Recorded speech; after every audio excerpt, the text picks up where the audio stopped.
Good morning, everyone, and welcome to the webinar. My name is Kathleen Sullivan, Health and Safety Advisor with Workplace NL, and I'll be presenting today's webinar, Educating Your Workplace to Prevent Musculoskeletal Injuries.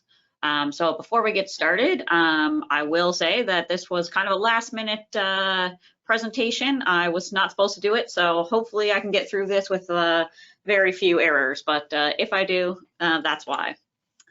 So before we begin, some housekeeping items we need to review. So in the handout section, there's a PDF copy of the presentation that you can download during the webinar. This will only be available during the webinar, so make sure you download it during this hour. Asking questions is encouraged. If you want to ask a question, you can type it into the chat box and Tina will let me know that there's a question there, and I'll answer them at the end of the presentation. If we run out of time, I can answer any questions that you have in an email, and Tina will put my contact information into the chat box as well.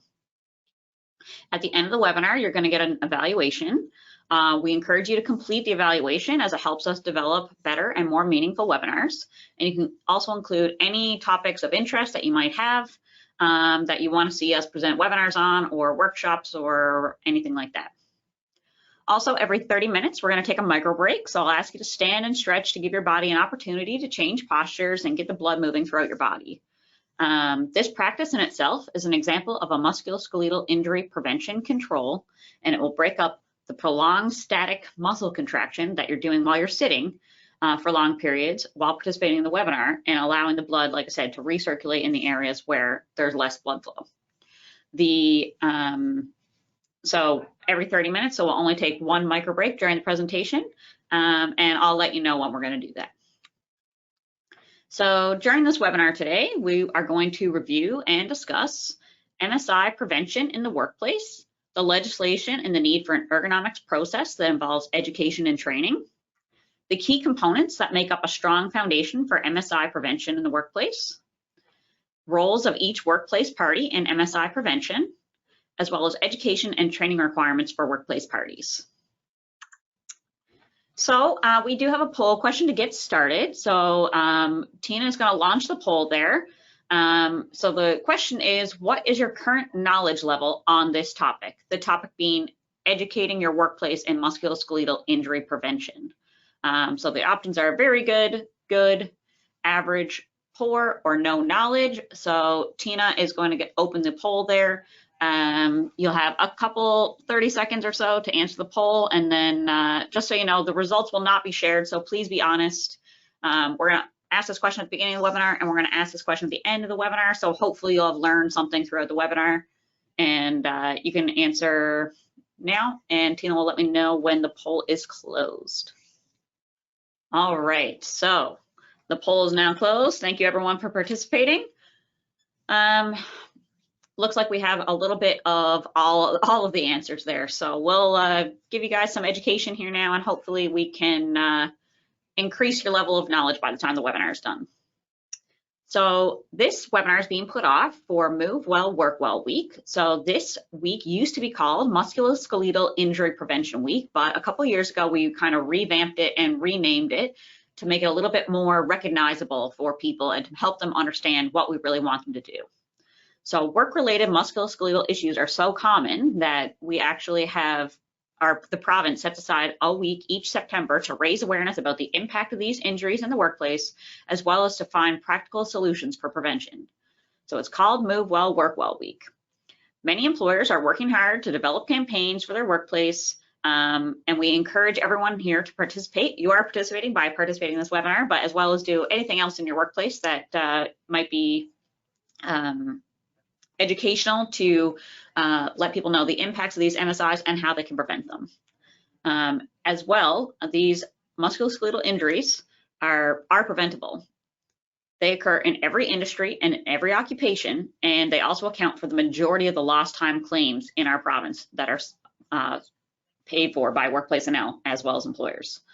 Move Well, Work Well reminds us that if we move often and we move well, we become comfortable, healthy, productive, and efficient workers, and we reduce our risks for MSIs. This ties in nicely with the topic of today's webinar. So we're going to discuss what employers need to know to educate their workers about in order to prevent these MSIs. as well as a few things that workers need to know why it's important for them to move their body and how to move their body so they can move well and work well. So the musculoskeletal injury, so you'll hear me use the word musculoskeletal injury as well as MSI interchangeably. It's just an acronym, but they are injuries or disorders of the muscles, tendons, ligaments, joints, nerves, and other soft tissues in the body. They include sprains and strains, inflammation, and they are usually caused or aggravated by work. MSI is kind of an umbrella term for many injuries and disorders of the soft tissues. So some common MSIs that you might be familiar with are things like tendinitis, carpal tunnel syndrome, a muscle strain, trigger finger, epicondylitis, as well as many, many more. The other thing is that different jurisdictions use different terms for musculoskeletal injuries. So some places might call it, like here, we call it musculoskeletal injuries, but you might hear them referred to as other types of terms, such as soft tissue injury, repetitive strain injury, musculoskeletal disorder, or an overuse or overexertion injury. So you can sustain these injuries in different ways. So they can happen from a single traumatic event, such as lifting a load that's too heavy and injuring your back. But more often, they actually develop gradually over a period of time as you place stress and strain on your body, for example, from repeated lifting of loads and handling of loads. These factors that contribute to musculoskeletal injuries or disorders include working in awkward or sustained postures, exerting too much force, repetitive movements, vibration, contact stress, as well as environmental influences such as extreme temperature and poor lighting. So musculoskeletal risk factors are actually controlled or may be controlled using ergonomic principles. So ergonomics is generally fitting the job to the worker, not the worker to the job. So you might have heard it described like that. It considers the human characteristics to optimize the match between the workers, their tasks, their work environment, and work processes. In the most simplest terms, oh, I already said this, right? It's also understood as ergonomics makes the job easier for the workers to do physically, cognitively, so mentally, and organizationally. Ergonomics principles considers the person's body shape and body measurements, so the size and shape of the body, their functional ability, so what they are actually capable of doing, because each person has different capabilities, and as well how their body moves and the forces acting on their bodies when they perform these work activities. So like the picture on the screen, the human, the worker, is in the center of those cogwheels, and we need to adjust the things around them to make the job safer for them to participate in. For example, their work surface should be at the proper working height so they can work in neutral posture. The items that they handle should be within easy reach so they can keep their elbows close to their body. Lifting devices are provided so they reduce the force requirements on their muscles. Their workflow is designed in such a way that unnecessary steps are avoided to enhance productivity and efficiency. The tools that they are used are designed to fit them in their hands or around them without contact stress. They're lighter and there's minimal force required to operate them. They have a variety of work tasks that they can rotate between to break up prolonged postures and reduce repetitive motion. And their management team, the pace of work, all support workers taking breaks and an appropriate amount of micro breaks that we were talking about earlier to enhance blood flow, recover muscles, and reset our posture. So those are just some good examples of ergonomics design and organization of workplaces. We're going to talk about this a little bit more in a couple slides. So again, how are ergonomics and MSI prevention integrated into occupational health and safety? So the first thing that we need to consider when we're talking about MSI prevention in the workplace is the legislation. So the NL, Newfoundland Labrador OHS regulations state very specific requirements for employers in MSI prevention, and it tells us that employers must have a process for identifying, evaluating, and controlling MSI risks to workers. And again, we're going to go into this a little bit more detail in a couple slides. Most employers build their MSI prevention process or program into their existing OHS program. OHS is also an acronym for Occupational Health and Safety. Sorry, I didn't say that before. Regardless of whether it's standalone or it's built in, there has to be an established process for, again, managing those MSI risks.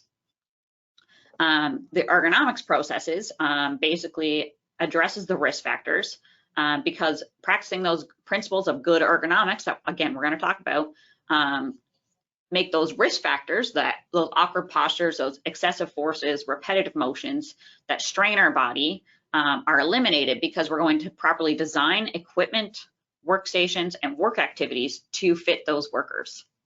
And again, those hierarchy of controls, we're going to talk about eliminating hazards, but the way we do that with terms of MSIs is it's through design. So we're going to design our work to fit the worker, and that's how we're going to eliminate these MSI risk factors. And then finally, employers also have to have an established process for the application of ergonomics in their workplace and educating and training workplace parties in MSI prevention, and then their roles and responsibilities to make that MSI prevention happen. So the legislation, again, is it's written in the OHS regulations. So this 7 sections were added in 2009 to focus specifically on MSIs in the province. So the specific sections are 50 to 56 of the Occupational Health and Safety Regulations, and they present the requirements for an effective process to identify, evaluate, and control MSI risks to workers. The first 5 sections, sections 50 to 54, speak specifically to the programming requirement for MSI prevention, which is kind of what we're here to talk about, that MSI program. So it says that employers must recognize factors in the workplace that may expose workers to a risk of MSI and evaluate these risks. They need to put in place controls to reduce the workers' exposure to MSI hazards. They need to advise workers of the risk factors in their jobs and workplaces and train them in those specific measures, as well as procedures used to control those hazards.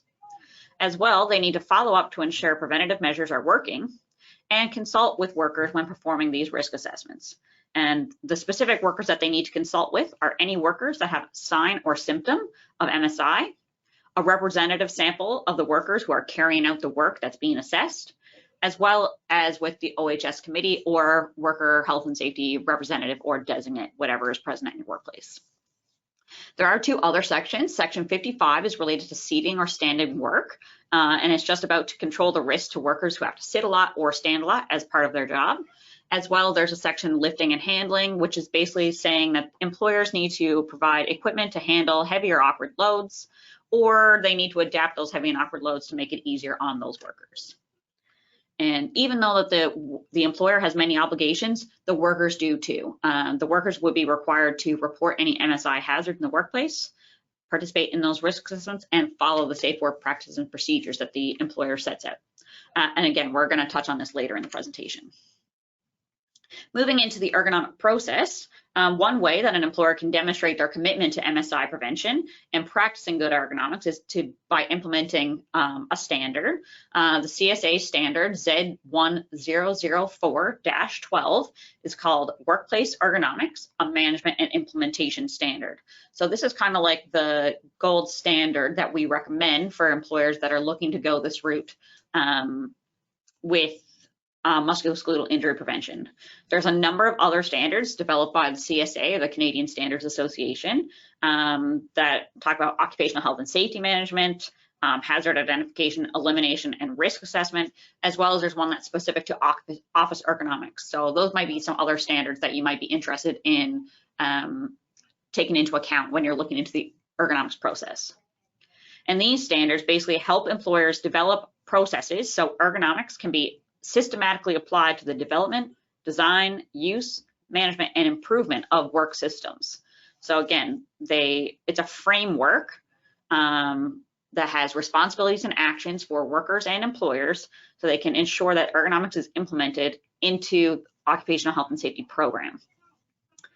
And effective ergonomics processes, again, incorporates identifying, assessing, and controlling those MSI risks and hazard at every stage of the design and operation of new and existing work systems. So again, ergonomics is about designing the work to fit the worker. So that's kind of what this is saying.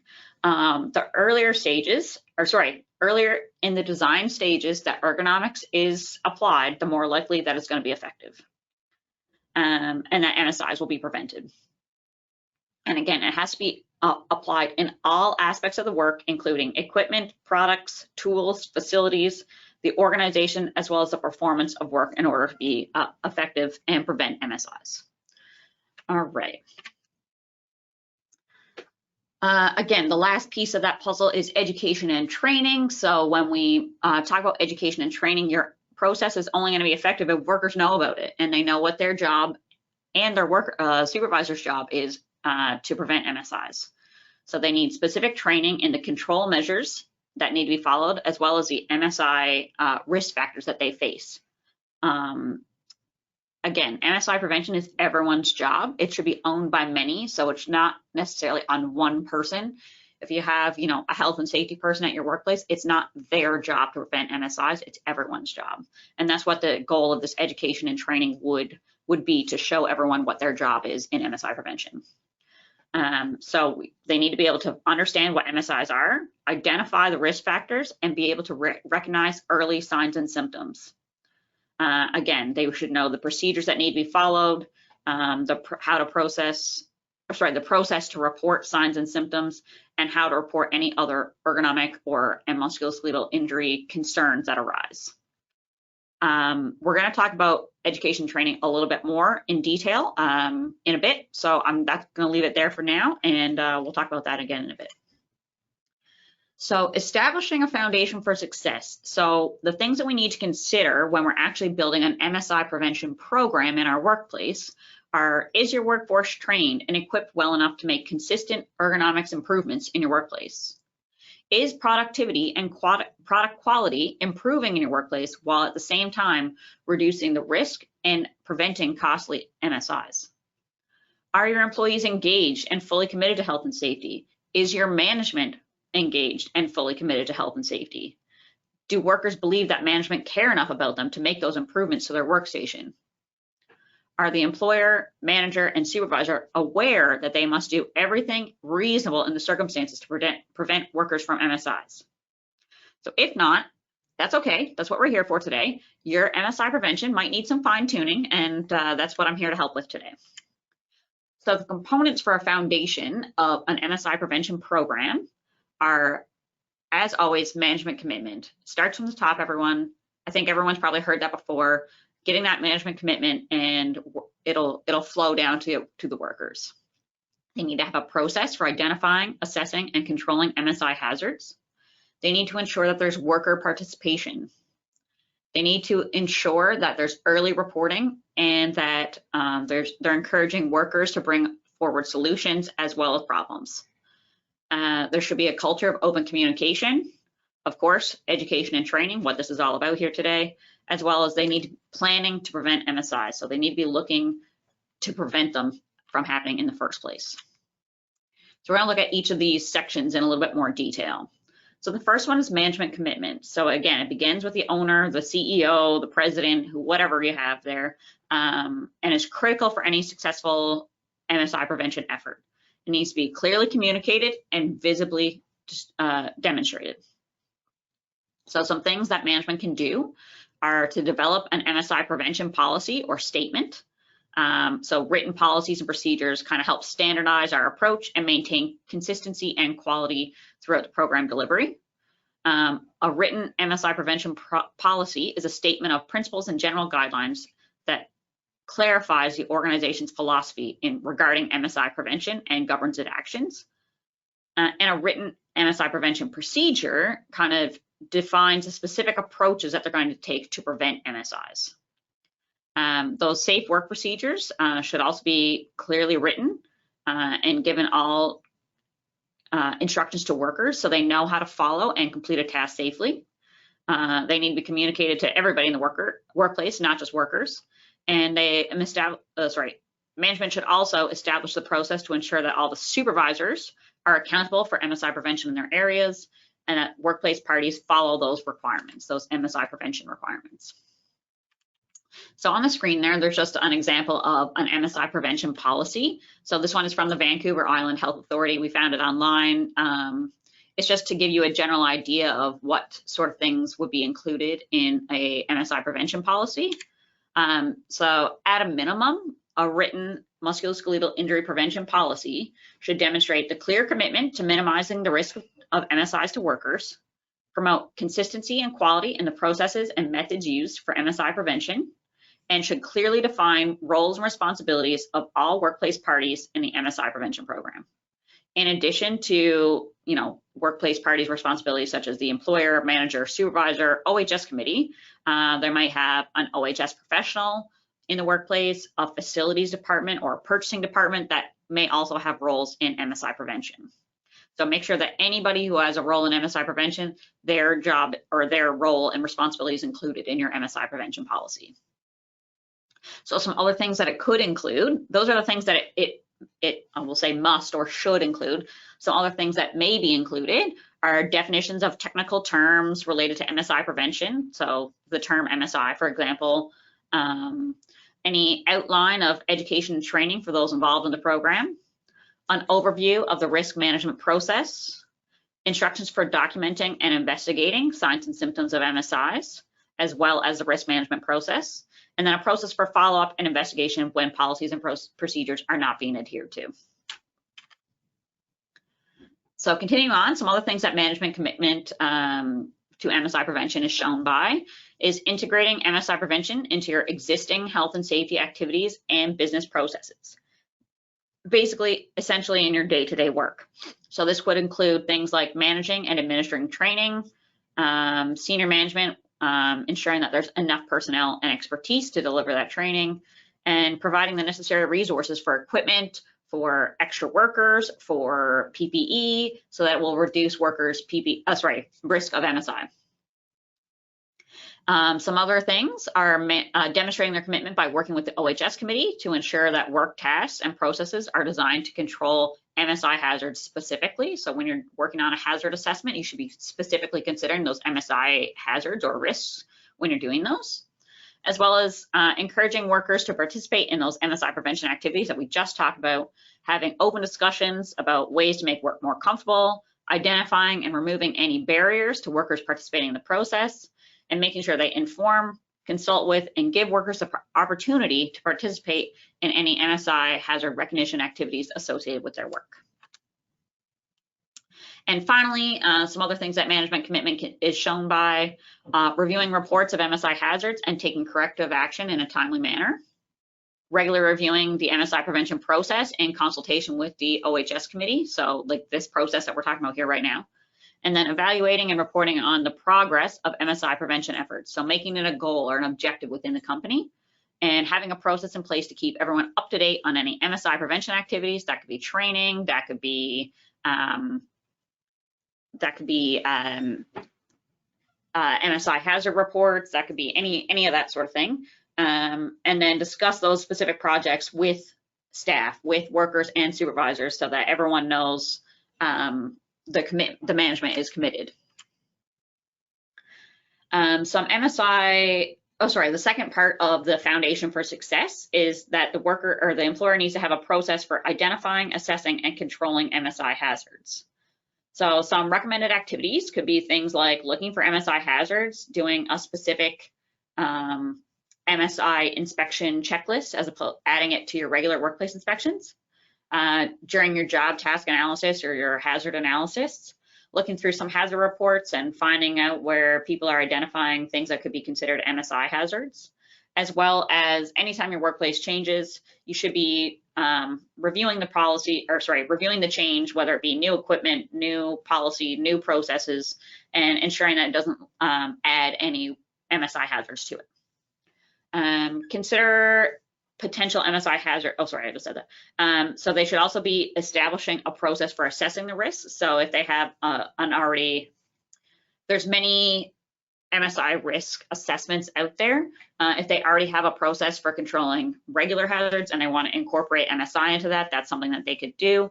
Or there's lots of tools and assessments that are available out there for specific to MSI hazards and specific for different kinds of workplaces or industries. As well, they can make sure that all workers are aware of those MSI hazards and how they're going to be controlled. The third thing that's important for the foundation of success is worker participation in the program. So sometimes worker participation or non-participation is the missing link in the organization's attempt to prevent MSIs. If they're not consulted in the process of identifying and controlling MSI hazards, then that's kind of like a red flag for us. Workers have that firsthand knowledge of their tasks, as well as the design of the workstation, tools, and equipment, and it influences the way they do their job. They know when they're in pain or discomfort, obviously, and they usually have a good understanding of why they're in that pain or discomfort. They have very good practical ideas for making work safer and more comfortable. Again, they're the expert in the work. They're the one that you want to go to find out the cause as well as how to fix it. So you can ensure that workers take active roles in the MSI prevention process by using their experience and knowledge to recognize and assess those hazards, as well as suggest effective controls. Training them to be able to recognize those signs and symptoms and any hazards. Encouraging them to report those MSI concerns to management, and then supporting them when they do so. So not being like, oh, that's not your job, you played softball last week or whatever, that sort of thing. Making sure that people, when they do report, that it's taken seriously and that it's investigated. Providing instruction on the use of the controls that have been implemented already to reduce the risk of MSIs, and supporting them and encouraging them to use these controls, as well as ensuring that they're involved in planning and implementing any change to work processes. Okay, moving on, the next factor for foundation of success is early reporting and bringing solution ideas forward. So employers should have an established process for reporting workers, or for two things: workers to report problems that could lead to MSIs, as well as a process to report early signs and symptoms of MSIs. And these reporting processes should be well communicated as well as encouraged.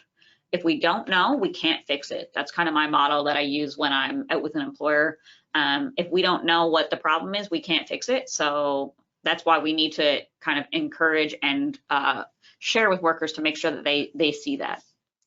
Management should get these reports, receive these reports positively, as well as take action to ensure that the worker signs and symptoms do not get worse. Again, we don't know, we can't fix it, but if it also gets worse, it's harder to counteract. And then managers and supervisors should encourage workers to look for ways to reduce MSI hazards and bring those ideas forward to improve the design and organization of the job, task, or workstation. Their ideas may lead to fewer MSI hazards and more productive ways to do the job. So you can kind of see that a lot of these things are kind of interrelated. So the early reporting, the worker participation, as well as this next one, which is the culture of open communication. So your MSI prevention program, again, is more likely to concede if your workplace culture supports open discussion about hazards and then frequent communication with workers about the prevention efforts. This kind of helps reinforce management's commitment to MSI prevention, as well as lets workers know that the action is being taken to protect them. It's particularly important to ensure that the workers are directly affected by any new control measures, receive detailed information about how their jobs or work areas are affected, and these workers may need more frequent and detailed updates to help manage their questions and concerns. Education and training, again, that's what this whole webinar is about, and we're going to talk about this a lot more, so I don't want to focus too much on it just yet. But training for all workers is an essential component to have that strong foundation in MSI prevention. Training must meet the needs of the organization, as well as those being trained, as well as the legislation. It is important that training is designed by individuals with knowledge in MSI prevention, and that delivery of the training be done in a way that's conducive to learning. So if you have a bunch of guys that work out in a shop, maybe putting them in a classroom is not the best way to get them to learn. Training will help each party understand and carry out their roles effectively, and will also help workplace parties achieve the knowledge, skills, and abilities to perform their work in a manner that reduces unnecessary strain on soft tissues. All right, we're gonna go through this slide and then we're gonna take a little micro break. So the last thing that you need to do to make sure that you have a good foundation to prevent MSIs in your workplace is plan to prevent MSIs. We need to be thinking of how we can prevent MSI hazards from entering the workplace, like when we introduce a new work process, workstation, tool, or piece of equipment. MSI hazards can often be eliminated at the planning, design, purchasing, and installation stages. In most cases, it's less expensive to design, MSI hazards out at the start than to redesign a process or add a control to manage them afterwards. So we want to make sure, again, this is done by a person who's competent in ergonomics or MSI prevention, and that they're involved in any design or redesign of the work or work systems.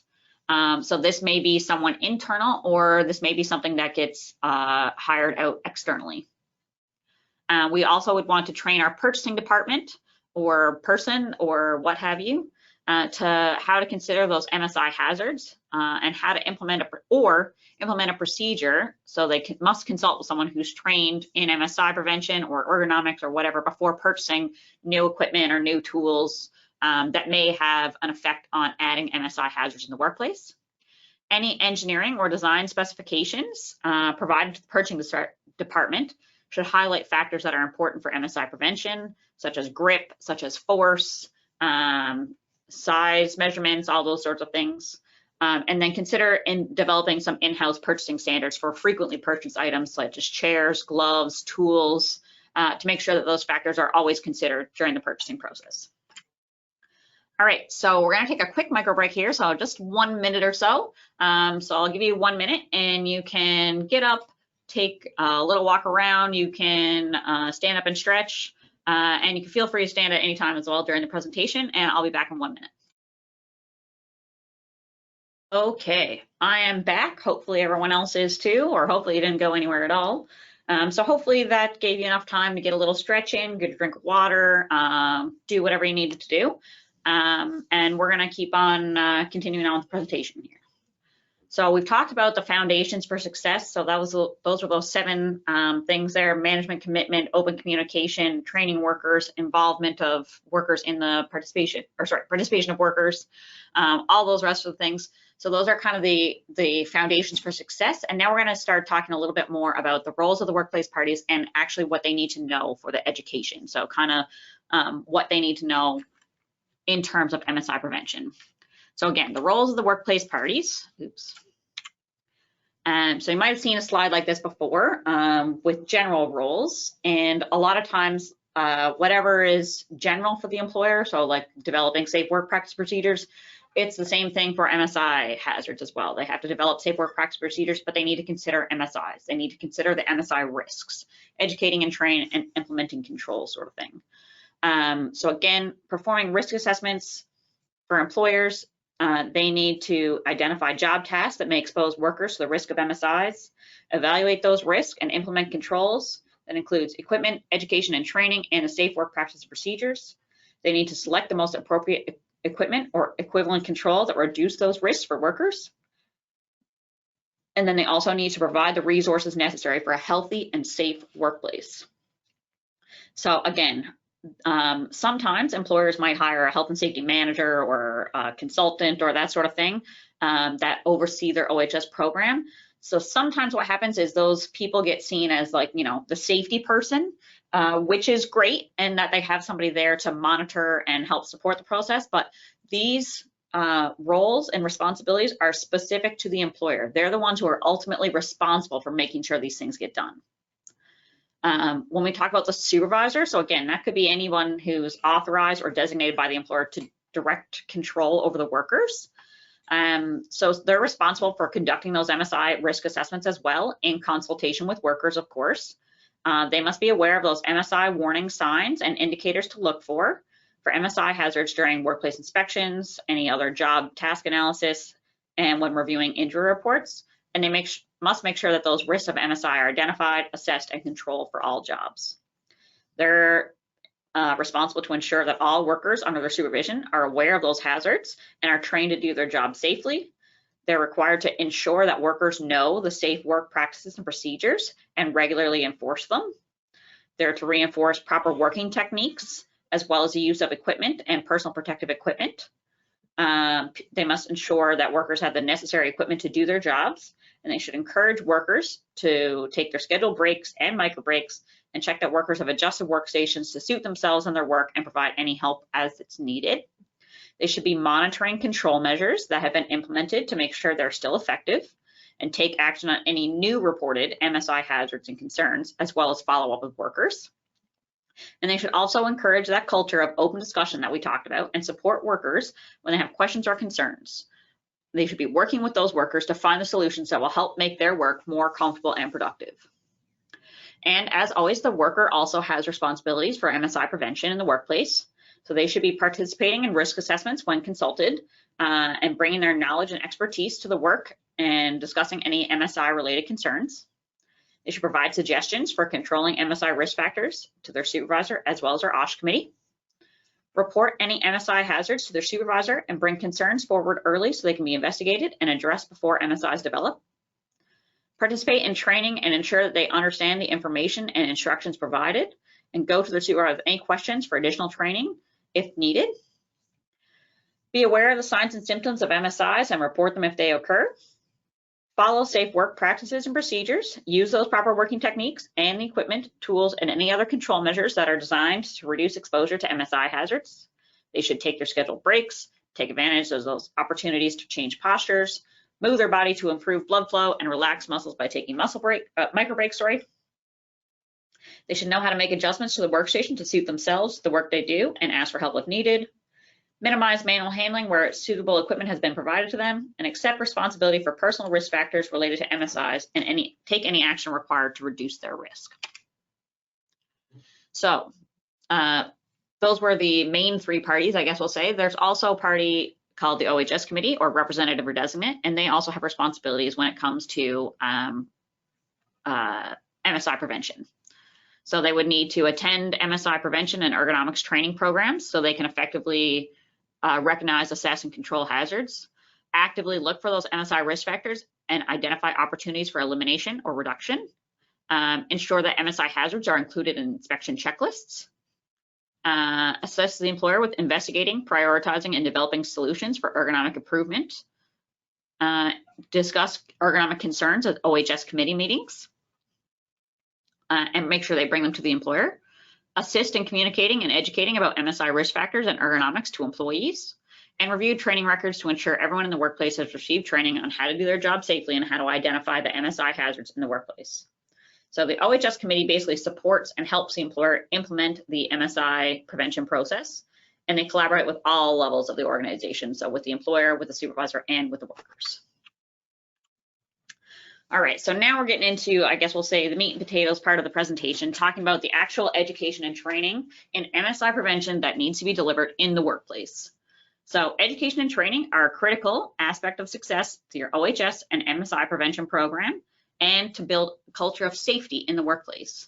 Everyone in your organization should understand the benefits of an MSI prevention process and the overall value and importance it provides to the company. So there's a few slides here on education and then some on training, and then we're going to get into the specific things that each level of the workplace needs to know. MSI prevention, again, is the development, MSI prevention education is the development of the knowledge and recognition of MSIs in the workplace. So that's kind of what we're getting people to do. So helps ensure the employer and supervisor is committed and accountable for MSI prevention and that workers understand the health and safety priorities at their workplace. They support the employer in communicating that MSI prevention is an important issue and the workplace is committed to these health and safety and that resources are available to help prevent MSIs. So OHS, so again, that knowledge and recognition of MSIs is number one thing that they need to know about. The next thing that they need to know about is any pertinent legislation. So there's ones there on the slide, the OHS Act, OHS regulations, specific duties of the parties, of the workplace parties, as well as the specific sections on MSI prevention. And they should communicate your organizations as well. Your MSI education should communicate your organization's prevention policy, procedures, practices, and the roles of the workplace parties specific to your workplace in MSI prevention. And again, you want to make sure that this is all documented and workers know where to find this information after their training. And refresher sessions should also be conducted on a regular basis. We recommend annually, so workers are reminded of the processes in place and the procedures to be followed so that issues can be dealt with effectively and that they have the opportunity to identify any MSI hazards that may come up in their workplace. So again, education sessions should equip workers with the ability to answer these questions. So a worker should be, after their session, they should be able to answer all these questions. What is an MSI? What are the risk factors in the task performed that can cause MSI? And what personal risk factors, so the ones that the workers bring to the job, can contribute to the development of MSIs? What are some basic control measures that I can use to eliminate or minimize my risk? How do I know if I have an MSI? What are the signs and symptoms to be aware of and pay attention to? And what are their potential health effects? So again, they should be able to answer these questions after a session on MSI prevention. Oh, sorry, there's more questions. So the other things I should be able to answer is, how do I report signs and symptoms? Who do I report it to? What's the process? Is there a report form? Where is it located? How do I get it? Who's going to follow up on my report, my hazard report that says that I'm uncomfortable in my workplace? And when are they going to report? What can I expect? Is this going to be followed up in a week, in a month, in a year? What if I don't have signs and symptoms, but I think that the job or workstation may eventually lead to it, or I have some opportunities to improve my work? How can I bring those concerns forward? Is there a report form for those? If so, again, where do I find it? Who do I give it to? And how can I make sure that these channels are followed? So again, workers want to know the process in place to deal with any concerns they might have or any signs or symptoms they might be experiencing. All right, moving on, so that is the education. So this is what workers need to know. When we're talking about training, we kind of are changing the terminology, I guess, to talk about the training in the job more so specifically. So the training, MSI prevention training, develops skills that build on the knowledge gained during the education sessions. It's usually a hands-on approach, potentially in the field or in a simulated setting. And trainees have an opportunity to practice techniques and demonstrate that they're able to perform the skills properly. Helps that transfer of knowledge from the educational session to make work activities easier. So again, they should analyze the level of skills and knowledge required to protect workers from harm. They should make sure that training materials and information is as specific as possible to the context of their work, and that any generic materials used to develop training is adapted to the specific workplace requirements. They should also make sure that the MSI training reflects the latest evidence-informed processes, so the latest research. If there's a new tool or a new thing out there, we want to be making sure that we know about it, as well as a new technique, for example. Okay, so when we're talking about training workers, so again, this includes everybody: supervisors, OHS committee, leadership team, and regular frontline workers. So we need them to know about the healthy, this is the difference between the training and the education. The training is more that hands-on piece. So we want to make sure that they know that there are healthy postures and unhealthy postures, and that workers kind of have a choice over which they choose when they're conducting their work. For example, when standing on a production line, they have a choice to stand with their weight evenly distributed over both feet, or they can lean into one hip and place the majority of weight on one side. So without providing some level of awareness and education about that posture and what's good and what's bad, they might not even think twice, and they may be putting themselves at risk of an MSI without even knowing it. So again, workers should benefit greatly from education on just healthy posture and how to stand when they're doing their job, or how to sit when they're doing their job. And a posture has an effect on every single worker. The next thing is that body mechanics. So all workers, whether you're an office worker, whether you're a custodian, whether you're a mechanic, whether you work in a grocery store, what have you, perform some level of manual handling in their work, even if it's only occasionally. And even if they don't do it at work, they're going to do it at home. So so they need to be trained in the safe ways to lift and handle loads, and the good body mechanics and safe lifting and handling techniques, so they have the skill to reduce that soft tissue strain on their bodies. So training should involve some sort of practical component, so the workers can demonstrate those healthy postures, body mechanics, and safe lifting techniques, followed by the workers practicing those techniques while the trainer either guides, critiques, corrects, and provides feedback. Ideally, workers will practice that techniques in their natural work setting, using whatever they do, their actual loads or whatnot that they use during work. and that will give the best opportunity for workers to apply their learnings and increase the likelihood they'll follow through on what they learned. So again, we need training in those healthy postures, body mechanics, and safe lifting techniques. We want to make sure that this training is task specific. So you can't just say, make sure you use healthy body postures when lifting. We want to make sure that we are teaching them the proper way to do the tasks that they're going to be facing in their work. So these would be identified through safe work procedures, any equipment that they might have, and any personal protective equipment that they might use. So for example, for a task requiring workers to manually lift and handle loads, people or animals, it would determine the safest method for those specific tasks and then provide that instruction, provide that detail to the workers. Then they would make sure that those written safe work practices and procedures will be updated in whatever the safest way to do the work is. For any task that relies heavily on administrative controls, such as micro breaks or task rotation, or using good posture, again, we should have a safe work practice for that. And an example is a job that would involve workers standing all day working on an assembly line. So micro breaks, job rotation, and good posture is really important to control those sustained postures, awkward postures, and repetitive motion. The same could be said for somebody who works in an office sitting at a computer all day. And then again, instructions should be supplemented and they should be supervised to make sure that they are doing those things. New workers, so again, new workers, when they are being orientated to the workplace, they should go through the exact same thing that all the other workers do. So general education on MSI prevention should be one of the first things that they do upon hire.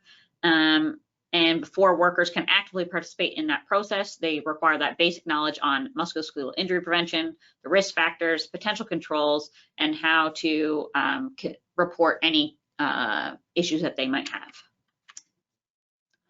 Supervisors, they need to be trained as well. They need to be trained to recognize any hazards as well as the signs and symptoms of MSIs.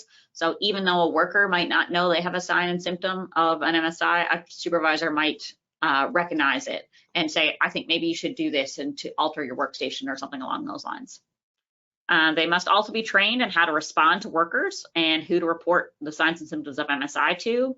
They need to be trained in controlling the risk and reinforcing control measures in their workplace.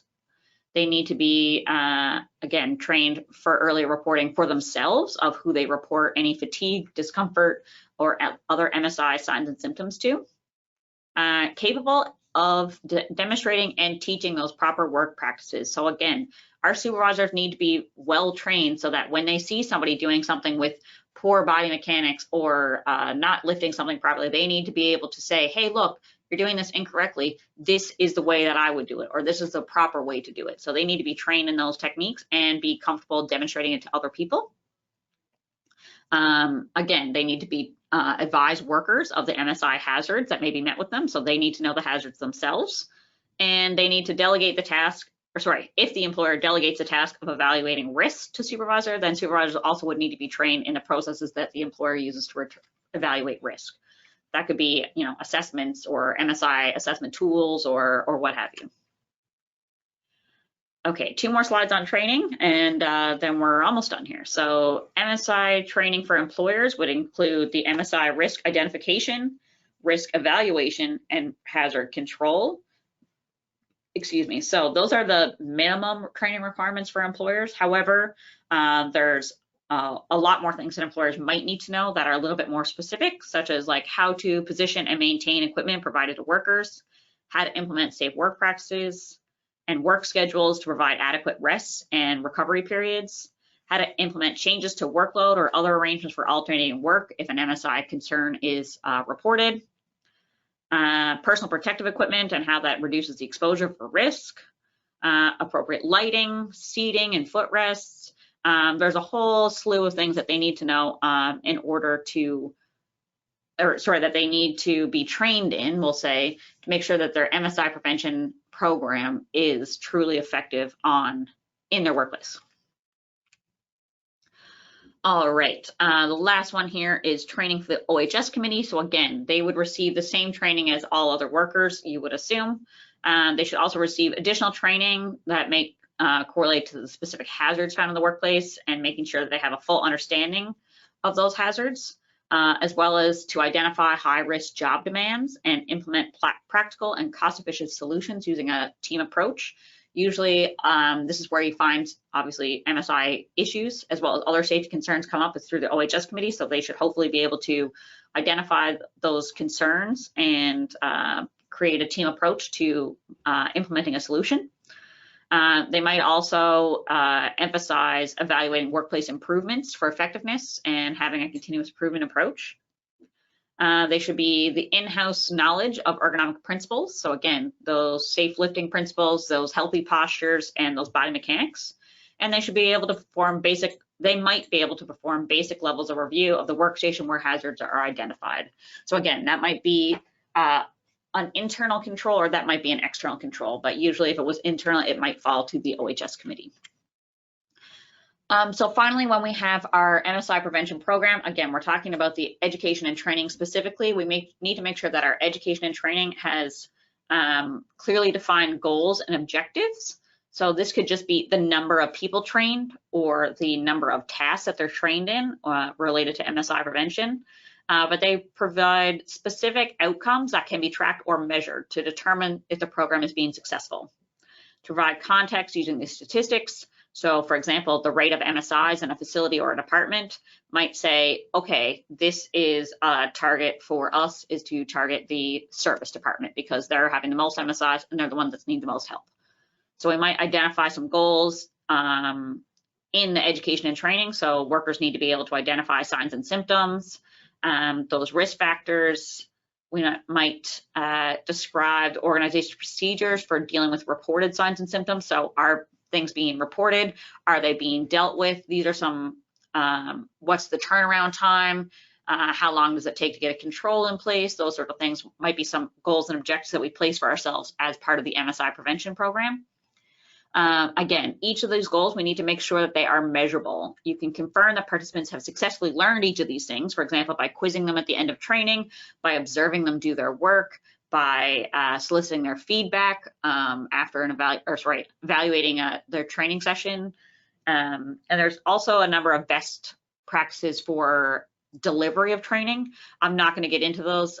Those are a little bit more, I guess I'll say, out of the scope of this webinar, but things just like that, we need to make sure that the person who's teaching them is competent and knows what they're talking about, that there's open discussion, participation is encouraged, that they're practicing what they're preaching, and that they're very they're participating with the workers, and that it's relevant and specific to the workplace that they're in. So those are just some few things. Again, there's many more talking about the delivery of education and training programs and making sure that they meet goals and objectives. And then finally, this is our, second to last slide here now. They evaluate the education and training program. So this is a very important piece. So again, making sure that the program is evaluated so you can make improvements as you go. So again, that could be from evaluation of or feedback from education and training sessions from the workers. That's a great way to evaluate your training program.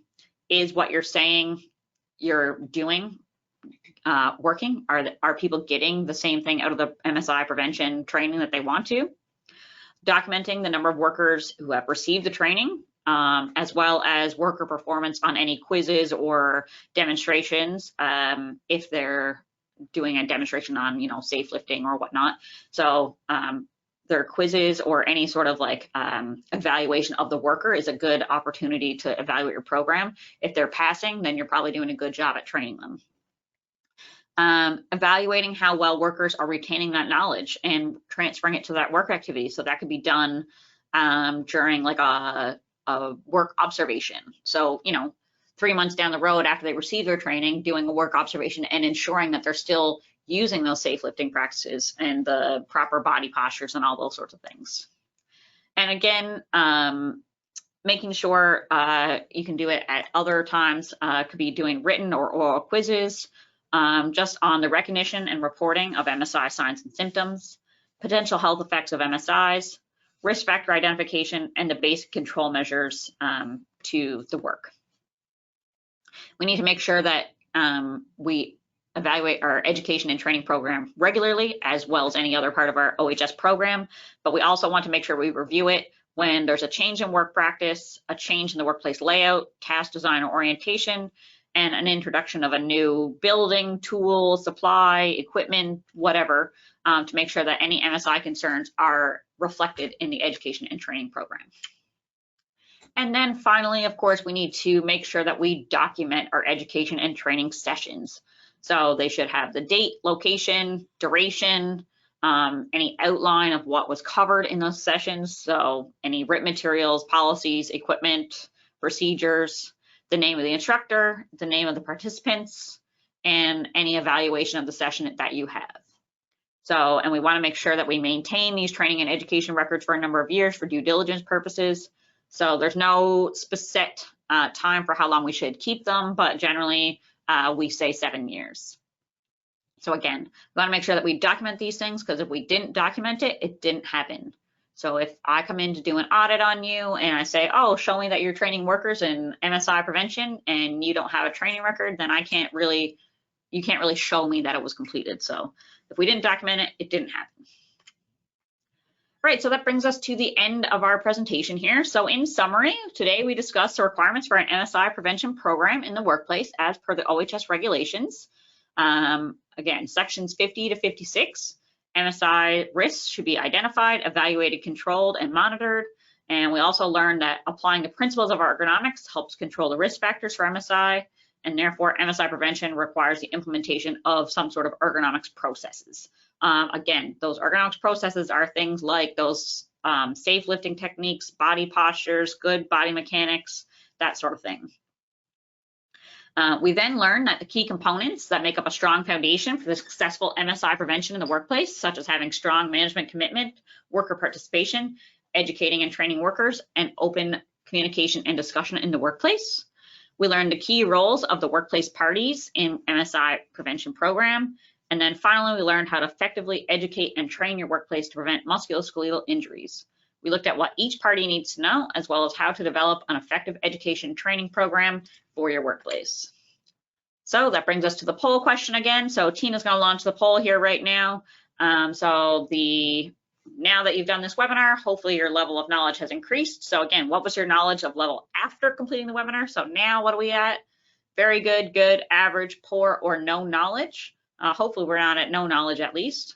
So Tina's going to leave that open for about 30 seconds. And again, the results aren't shared, so please be honest. And hopefully you've learned something during this webinar. I'm going to keep going.